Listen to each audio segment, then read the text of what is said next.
வணக்கம். ஜோரா பிலிம்ஸ் தயாரித்துள்ள உயிர் மூச்சு என்ற படத்தின் முன்னோட்டம் பார்த்தேன். மெய் சிலிர்க்க வைத்தது. இது ஒரு படம் அல்ல, இது ஒரு அற்புதமான பாடம். நம்முடைய ஜோதிமணி விவசாயி, ஒரு விவசாயி ஒரு அற்புதமான குடிகார கதையை எழுதியிருக்கிறார். கதை வசனம் ஜோதிமணி. அவர் ஒரு விவசாயி.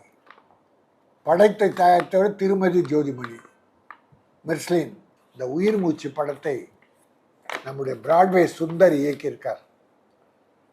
ஒரு விவசாயி குடியால் மக்கள் எப்படி கெட்டு போகிறார்கள் என்ற கதையை எழுதியிருக்கிறார், வசனம் எழுதியிருக்கிறார்.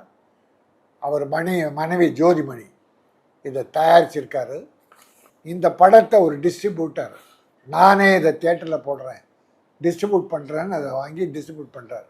இந்த மசாலா படம், செக்ஸ் படம், இப்படி கேவலமான படங்களை பார்க்கறத விட அது எவ்வளோ பெரிய ஹீரோ பண்ணியிருந்தாலும் பரவாயில்ல. இது சின்ன சின்ன நடிகர்கள் சிறப்பாக பண்ணியிருக்காங்க. ஐயோ, தீபா கண்கலங்க வச்சாங்க. கோர்ட்டில் வாதம் பண்ணுறது பராசக்தியில் சிவாஜி பண்ண வாதம் மாதிரி அவ்வளோ அழகாக பண்ணியிருக்காங்க. மனம் ரொம்ப நெகிழ்ந்து மகிழ்ந்து இந்த நான் விமர்சனத்தை சொல்கிறேன். தமிழக மக்கள் இதற்கு பேராதரவு தரணும்.